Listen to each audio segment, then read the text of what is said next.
fundamentally, there is very broad support among Americans for this notion of freedom for people to identify in the way that they want.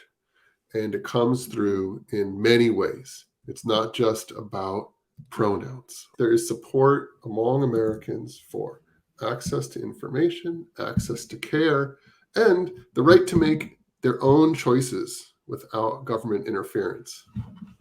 The fact that many people say, okay, there is something that is fixed at birth does not mean that they don't support freedoms for adults. It means that it's not incompatible for people to believe one thing about what I would categorize as biology and believe something different about what I would categorize as freedoms. Right. That's right.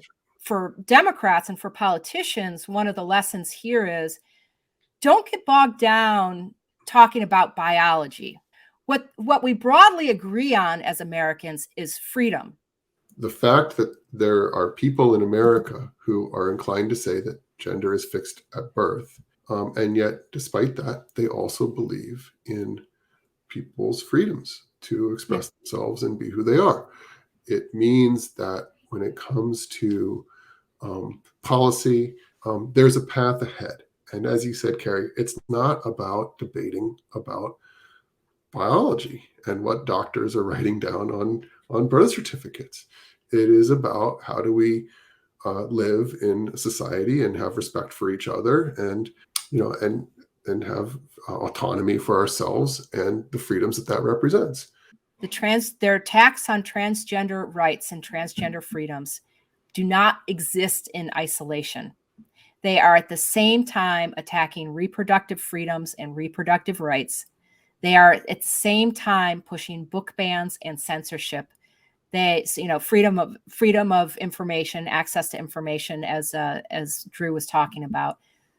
They are at the same time, restricting parental rights, right? So it's not just that there's not a one-off issue about transgender rights that Republicans are attacking. We don't have to make the argument, you better be careful if they're going to attract transgender Americans, then they're going to go ahead and attack women, and they're going to go ahead and attack parents, and they're going to go ahead and attack, freedom of information and, First Amendment rights and whatever. That is happening. We don't need people to imagine what it would be like if they came after transgender folks, and then after that came after women and came after parents and came after information and came after First Amendment rights and whatever. It is already happening. For anyone who is talking about any of these issues, they are all tied together under this umbrella of personal autonomy.